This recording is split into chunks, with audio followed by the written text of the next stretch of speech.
So this morning we're going to start talking about Edmund Burke and the anti-Enlightenment. And one prefatory note is that when thinking about political theory as opposed to everyday political argument, I think it's very important not to get hung up on labels such as left-wing or right-wing or liberal or conservative.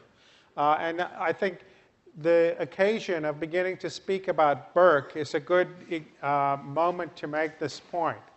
After all, I think it'd be fair to say that before you walked into this course, you would have, if you had looked down the syllabus and somebody had said, who is the most radical thinker on this syllabus, most of you would have picked out Marx. But as we've seen, Marx is actually a footnote to the Enlightenment. Marx is not, he's not somebody who engages in a radical departure from the ideas that were developed by Locke and the other thinkers that shaped the main ideas of the Enlightenment. Burke, on the other hand, is generally thought of as a conservative politically, and indeed he was a conservative politically. But philosophically, he's a much more radical thinker than Marx was. He is somebody who really goes to the root of accepted assumptions in his critical questioning. Burke completely rejects the Enlightenment project as I have described it to you today. Let me say a little bit about who he was. He was born in 1829, so that makes him, 1729, sorry, gave him 100 years there. He was born in 1729, a quarter of a century after Locke died. And the main work for which he's most known, his reflections on the revolution in France, was published in 1790, almost exactly a century after, actually more like 110 years after Locke's second treatise. Well, I should say it was published 100 years after, but it was written 110 years after, because we now know that Locke wrote the second treatise in the early 1680s. But what motivated Burke to write his reflections on the French Revolution was the appalling carnage that eventually resulted from the French Revolution. The French Revolution was not planned as a revolution. It was really street riots that escalated in Paris, but escalated to the point of the complete destruction of the whole society, the inauguration of a massive terror which appalled Burke. And so he wrote this what started out as a pamphlet, but became this very famous book on the reflections on the revolution in France. And that becomes the basis of Burke's outlook. He wasn't a professional scholar or academic. He was actually a public person. He would eventually become a member of Parliament, and has some things to say about democratic representation that I will come back to when we get to the theory of democracy. But at the time he wrote the Reflections on the Revolution in France, which is what I had you read excerpts from today, he was mainly preoccupied with what had happened, what had transpired across the Channel in 1789. And he was in particular concerned to establish against people like Richard Price, who's one of the people who engages there, that 1789 was in any sense a logical follow-on of 1688 in England. 1688, of course, when we had the revolution in England, the glorious revolution of 1688, when William was put on the throne, which Locke defended. But from Burke's point of view, that was a minor palace affair, not a fundamental or radical revolution. And in this sense, Locke's view Burke's view of the English Revolution, for those of you who are historians here, you might be interested to know, is very much at odds with the big new book called 1688, just recently published by Professor Pincus in the history department here.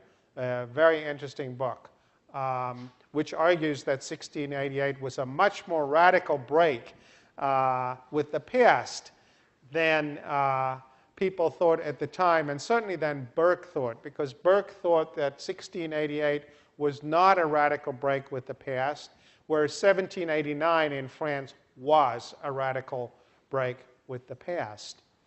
And I think that another thing to say before we get into the particulars of Burke's view is that unlike everybody else you've read in this course, Burke really does not have a theory of politics.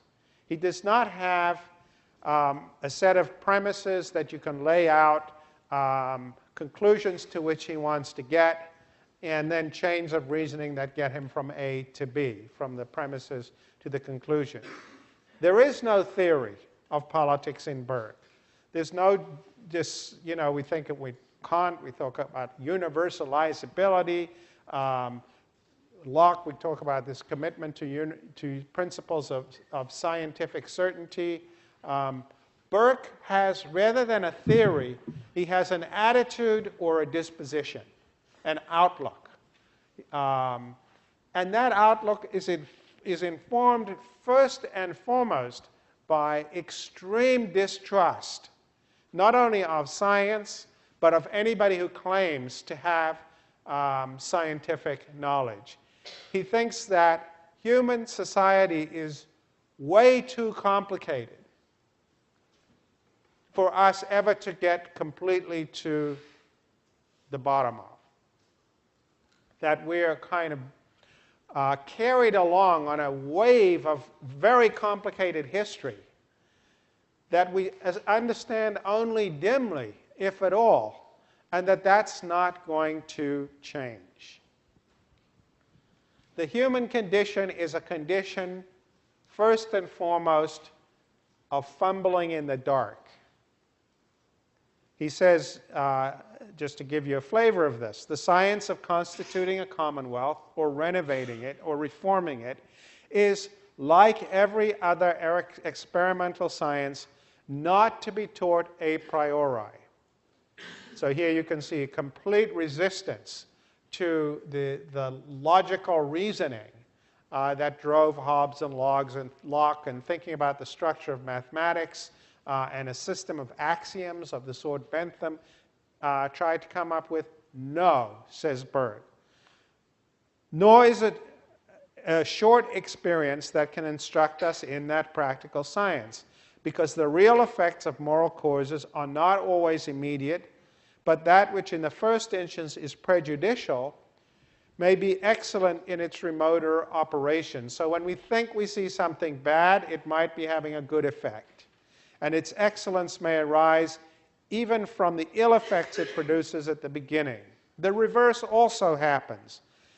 And very plausible schemes with very pleasing commencements have often shameful and lamentable conclusions.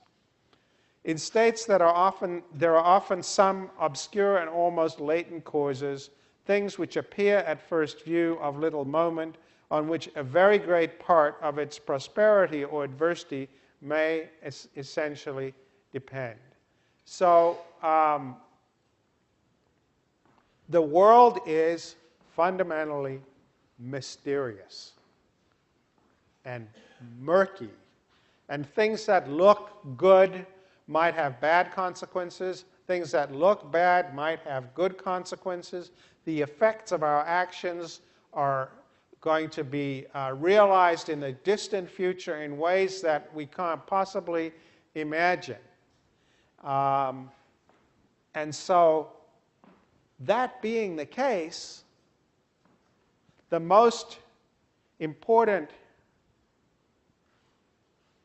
characteristic of thinking about politics is caution. We should be cautious.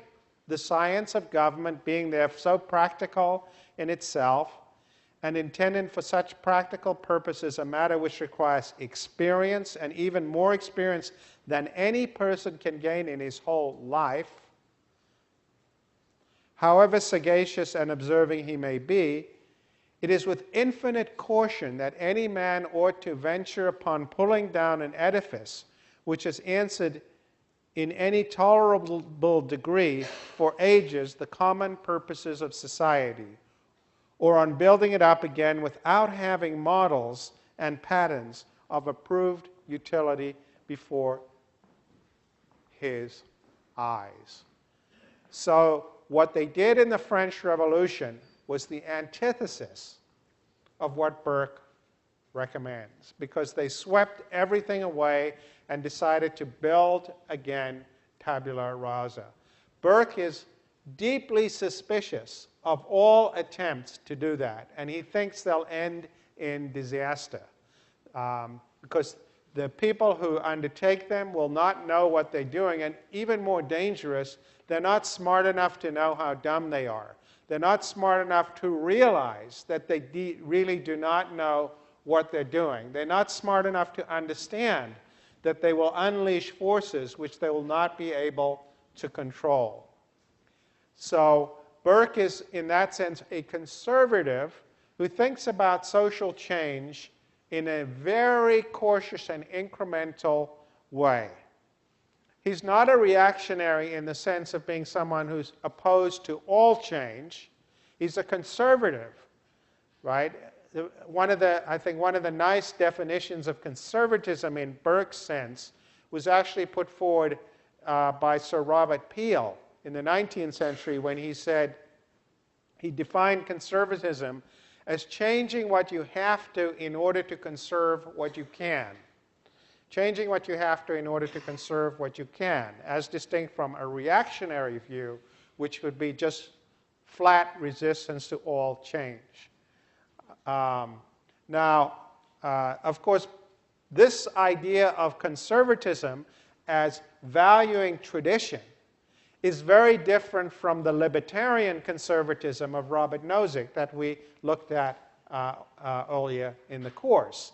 The libertarian conservatism of Robert Nozick is anti-statist, anti-government, and resistance to authority being imposed on you, hence the notion of libertarian conservatism. Burke is a traditionalist conservative. He thinks that tradition is the core of human experience, and he thinks whatever wisdom we have about politics is embedded in the traditions that we have inherited. They have served us over centuries. This is his view, writing at the end of the 18th century. They have served us for centuries. They have evolved in a glacial way. As I said, people make accommodations to change, but only in order to conserve the inherited system of norms, practices, and beliefs and institutions that we reproduce going forward. So that's the sense in which it's a conservative tradition, to conserve, the basic meaning of the word, conserve, conservative. Okay? And so science is a really bad idea when applied to political and social arrangements, because there isn't scientific knowledge, and anybody who claims to have it is either a charlatan or a fool, perhaps both. And so that's his, as I said, he doesn't have a theory because he's skeptical of the very possibility of having a theory.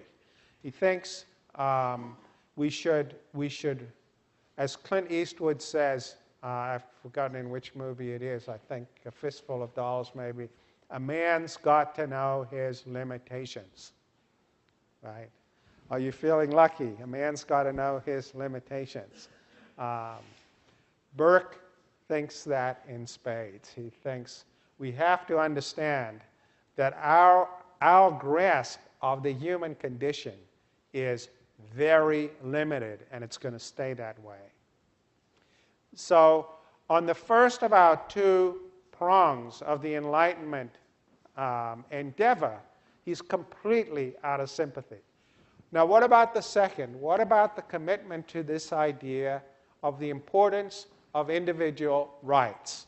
We saw how this developed initially in Locke's formulation in a theological way, when Locke argued that God created us with the capacity to behave in a godlike fashion in the world. Each individual is the bearer of the capacity to create things and therefore have rights over his or her own creation.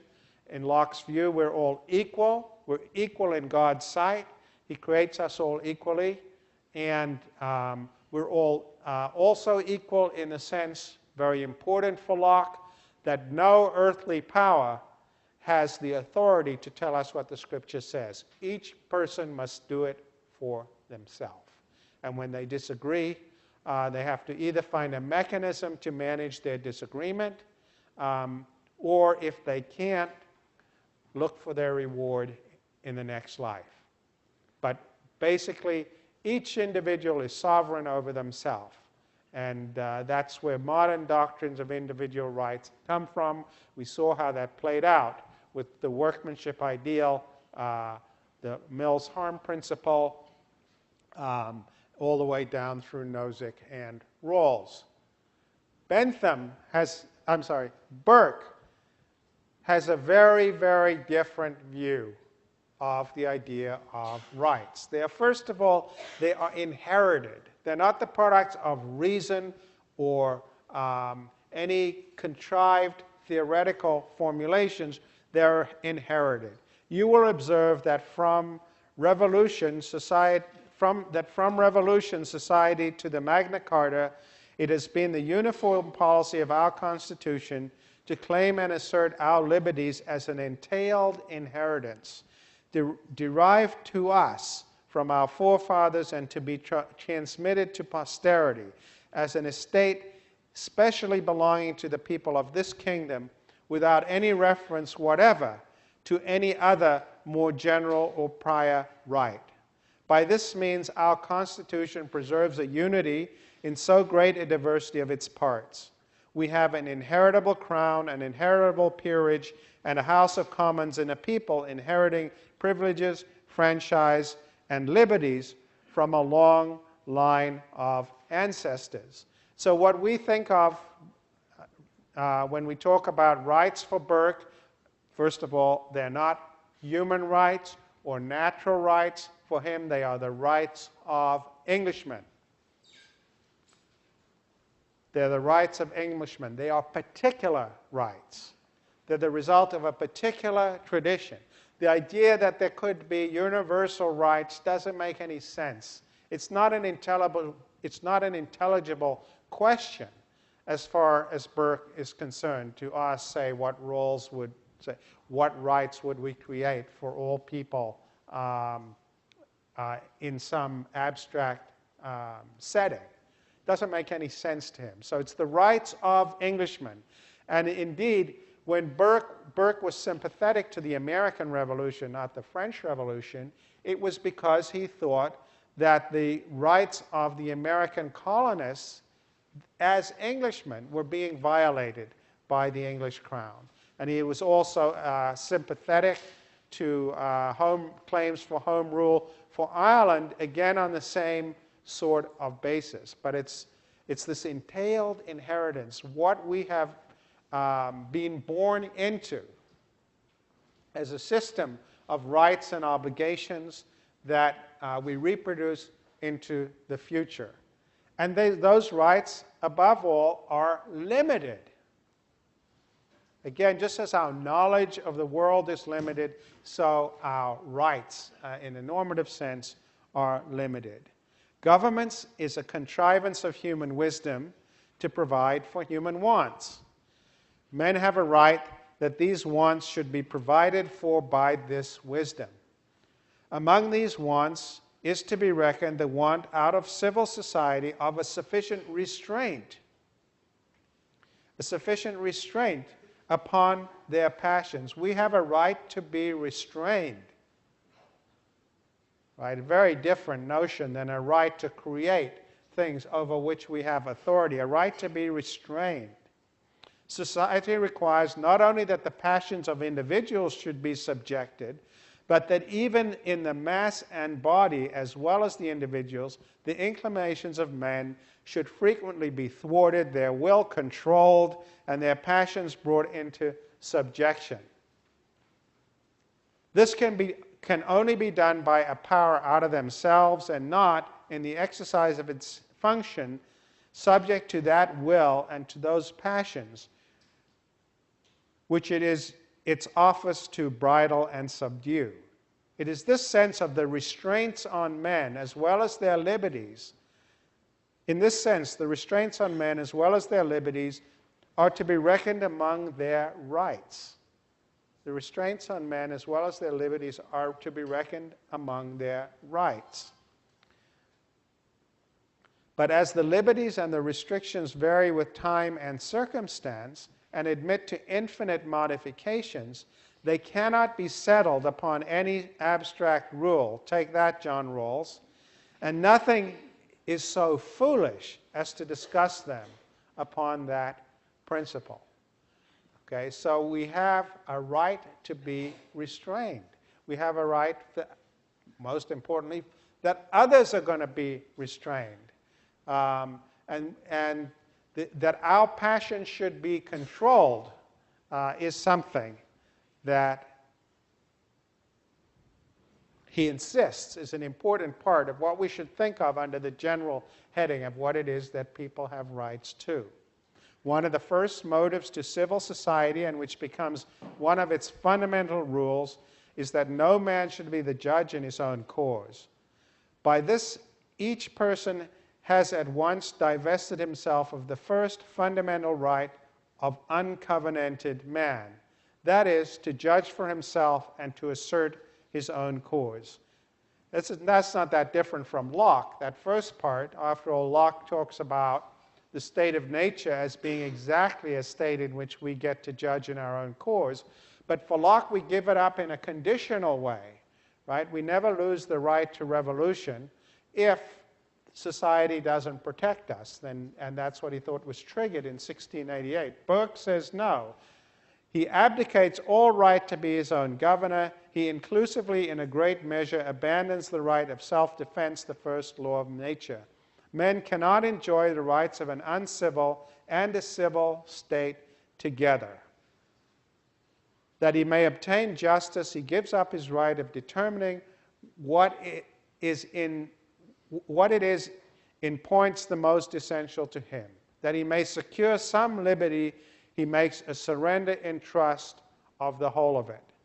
So he's saying, you could, this to some extent has a Hobbesian flavor, that Hobbes says, if we don't have law, we'll have civil war, and so we have to give up freedom to authority. The difference is, even in Hobbes's formulation, there's ultimately the recognition that if society does not provide you with protection, you have a reasonable basis for resistance and for overthrowing it. But in Locke's case, in Burke's case, he doesn't want to concede even that, because we cannot, once we've made the transition into civil society, we cannot go back. There is no turning back.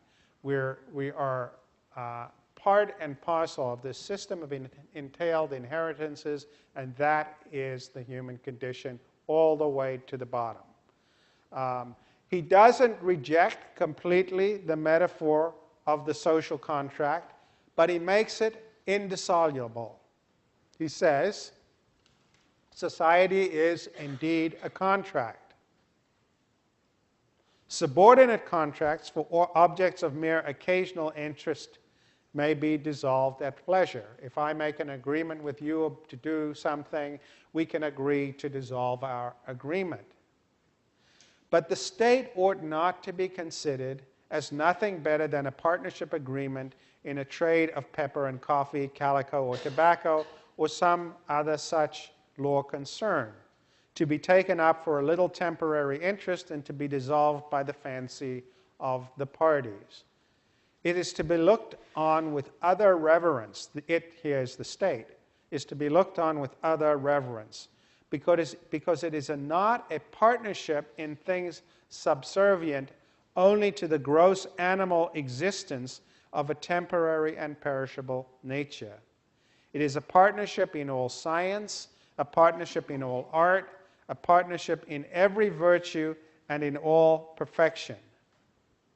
As the ends of such a partnership cannot be attained in many generations, it becomes a partnership.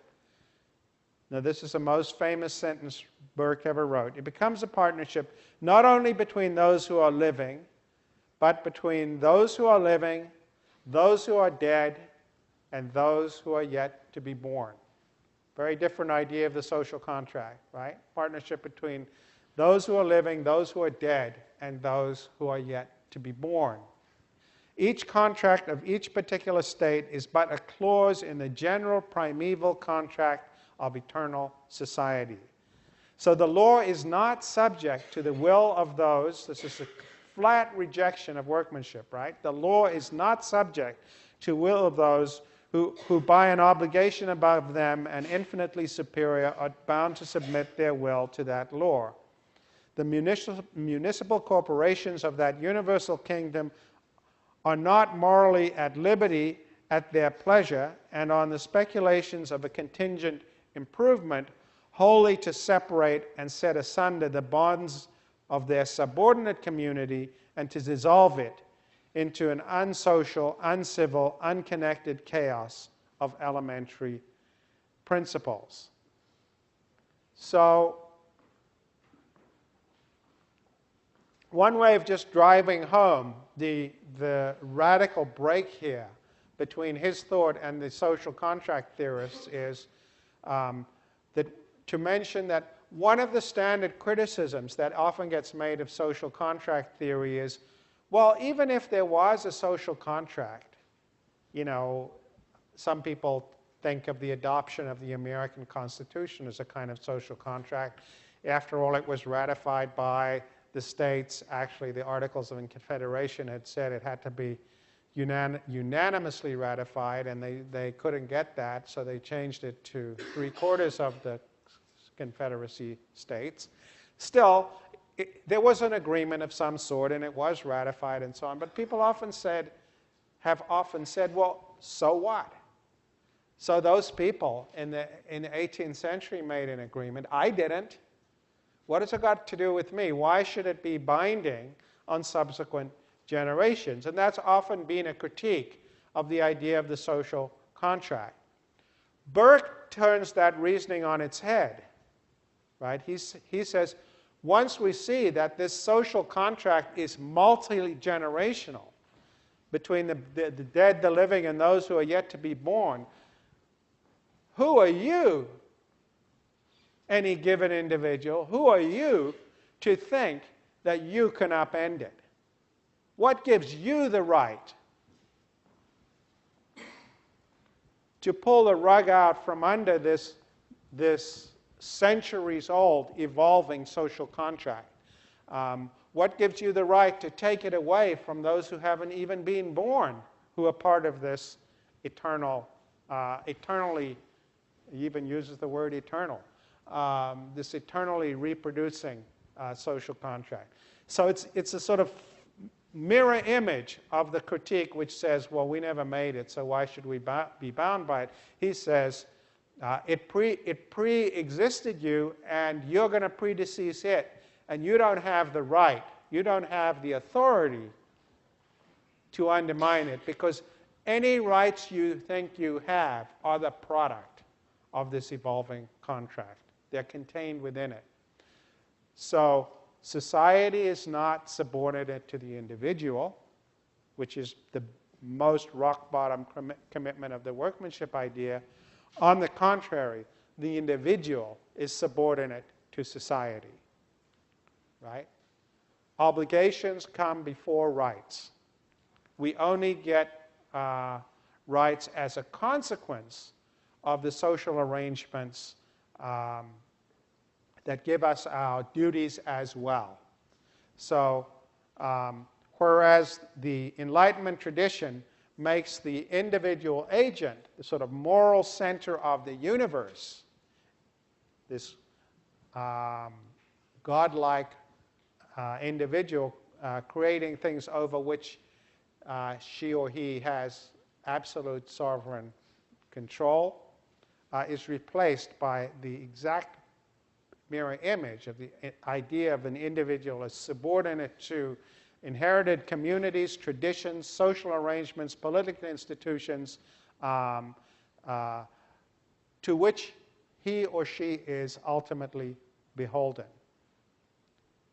If there was a pre-collective condition, it's of no relevance to us now because we can't go back to it. And any attempt to try, look across the English Channel and see what you're going to get. That is the Burkean outlook in a nutshell. And it is, as I said, the most fundamental critique of the Enlightenment it's possible to make.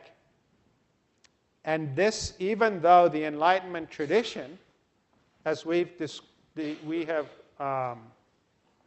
studied it here, was unfolding in the 17th, 18th, 19th, and 20th centuries, this anti-Enlightenment undertow has always been there as well. And you could, not to make the metaphor do too much work, but you can really think of every wave of advancement in Enlightenment thinking washing down the beach and producing an undertow of resistance and resentment against it, both philosophically, and I'm going to start talking in a minute about 20th century Burkean figures, but also politically.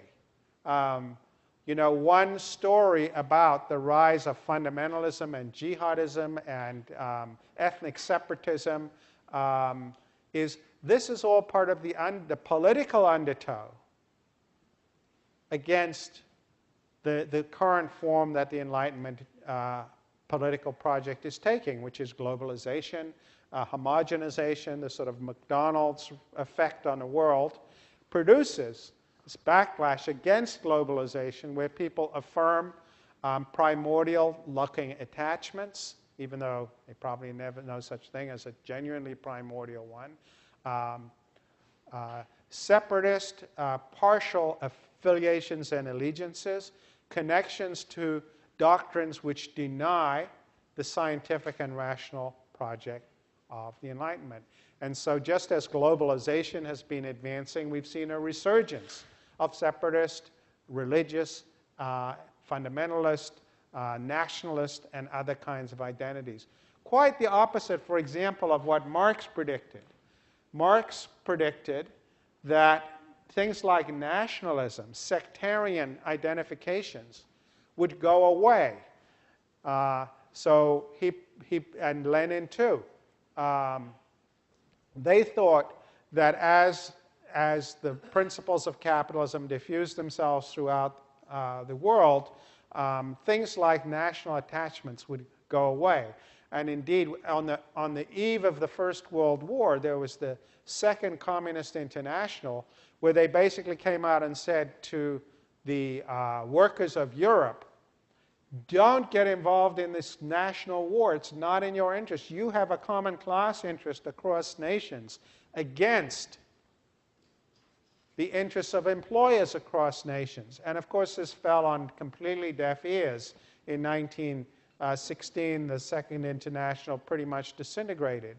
And in fact, one of the big paradoxes of the 20th century has been the persistence of things like nationalism through the first two world wars, and then in the last part of the 20th century, this resurgence of religious and other forms of traditionalist attachment that are fundamentally antithetical to the Enlightenment project.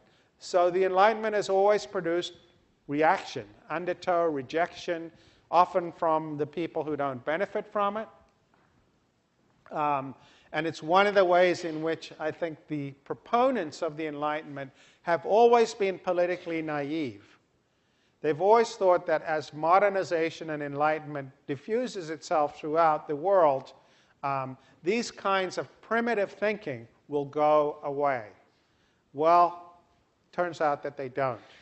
And so one of the big tasks of political science at the present time is to try and understand why, to try and understand what the dynamics of political affiliation, identity, attachment really are. And so that's a Burkean agenda. Now, if you fast forward from Burke to the middle of the 20th century, I had you read a short piece, very famous and important piece, by Lord Devlin, who was an English judge, like Burke, someone with Irish origins, though a certain amount of ethnic ambiguity in both cases there, about just how much Irish, just how much English, but we need to detain ourselves with that in this course. And he was commenting upon something called the Wolfenden Report, which was published in 1959 and by a commission that had been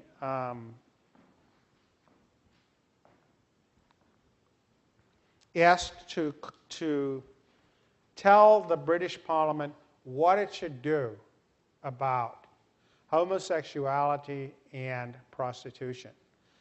And the Wolfenden Report had said the laws against them should be repealed. They should both be legalized. On the grounds, they didn't use these terms, but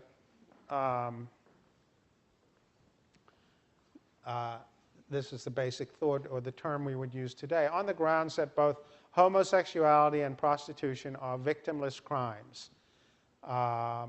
They are, to use the jargon of our course, Pareto superior exchanges. They are voluntary transactions among consenting adults that don't harm anybody else. And of course, this was put in a different idiom because it was the 1950s, but that was essentially the point. They don't harm anybody, so it's just traditional prejudice, bigotry, that leads us to outlaw these things, and we shouldn't do it. That was what the Wolfenden Report had said.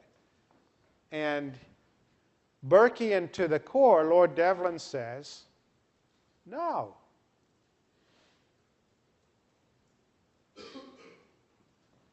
Anyone, I don't know how caught up you are in the reading, anyone who has read Burke, I'm sorry, Devlin, tell us why he thinks.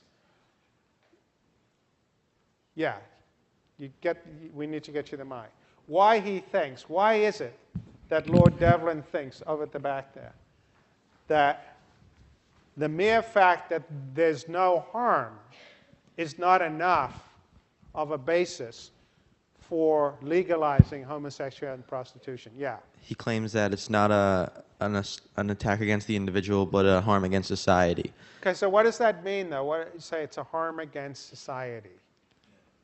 I mean, how do you unpack that in your own mind? I guess it's maybe an attack against the morals that society tends to agree to. Yeah, well, agreed. Let's put brackets around agreed. It's not clear what we mean by, but certainly the morals that are there. Okay, and where do they come from? Where do those morals? I mean, so we have a moral code that says homosexuality and prostitution are wrong, but so where does that come? You know, anyone? Yeah. Well, he put a lot of weight on the basis of religion for deriving one's morals. Correct. Religion. And interesting, look what he says about religion. He says, morals and religions are inextricably joined. The moral standards generally accepted in Western civilization being those belonging to Christianity. Outside Christendom, there's a 1950s word, we don't say Christendom anymore, do we? Outside Christendom, other standards derived from other religions. Outside Christendom, other standards derive from other religions. In England, we believe in the Christian idea of marriage and therefore adopt monogamy as a moral principle. Consequently, the Christian institution of marriage has become the basis of family life and so part of the structure of our society. It is there not because it is Christian. This comes to the point about whether we've agreed. It is there not because it is a Christian. It got there because it is Christian, but it remains there because it is built into the house in which we live and could not be removed without bringing it down. It's there not because it's Christian. It got there because it's Christian. It's a matter of history. It was a Christian civilization. So we have a Christian conception of morality. But he's not saying it's true. He's not saying the Christian set of beliefs about religion is true. He has no interest in the question of whether or not it's true. He's saying here, a different society might be glued together by a different religion, which wouldn't create monogamy. It might create polygamy. And that would have its own history and its own system of rights and institutions and everything that goes with that, right? So it's conservative in the sense of affirming tradition, but not conservative in the sense of saying there are absolute moral values. Neither Burke nor Devlin ventures any opinion on that subject. And they say it's not even really important. Right? What's important is that the people in the society believe in these values. And if the people in the society don't believe in some system of values as authoritative, the society will fall apart. You can't put together a society just on the basis of interest. It needs more. It needs moral glue. So these folks, you could say, when I say they don't really have a theory, in the sense that we've looked at theories up until now in this course, it's because you could say, well, they're not political theorists. They're really sort of sociologists, right? They're really sociologists of stability. Because they're saying that it's necessary for a society to be stable, that it's held together by this kind of moral glue of authoritative opinion. Okay? So when you say to Lord Devlin, when he's defending the outlawing of homosexuality and prostitution, well, that's just your bigotry. His answer wouldn't be to deny that it's in some absolute sense an irrational position, but he would say every society needs its bigotry. Every society needs its prejudices. And so he doesn't appeal to rationality, but he does appeal to what he calls reasonableness. And what is reasonableness? It's basically the system of beliefs, as he puts it, of the man on the Clapham omnibus. We might today say the woman on the A train, reading the New York Post. Right? The prejudices of the average person. That is the basic yardstick. And if the average person is appalled by some practices, then they should be illegal. And that's the beginning and end of it.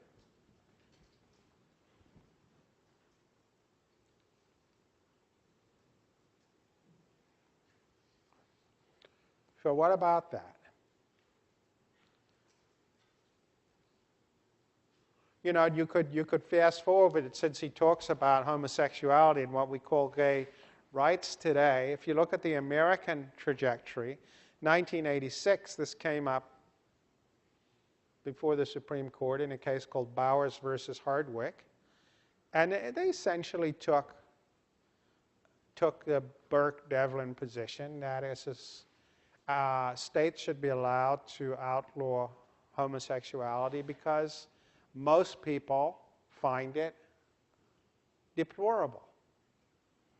A couple of years ago, it came back to the court, and they said, well, mores have evolved enough since 1986 that we're going to overturn Bowers versus Hardwick. Very Burkean.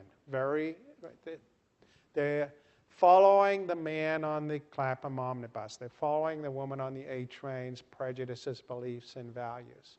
And that's as it should be.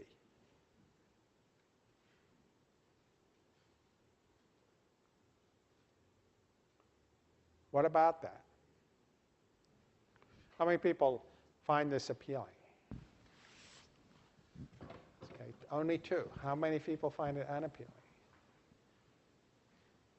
Okay, so we still have at least half undecided, right? What's unappealing about it? Yeah. Take the microphone.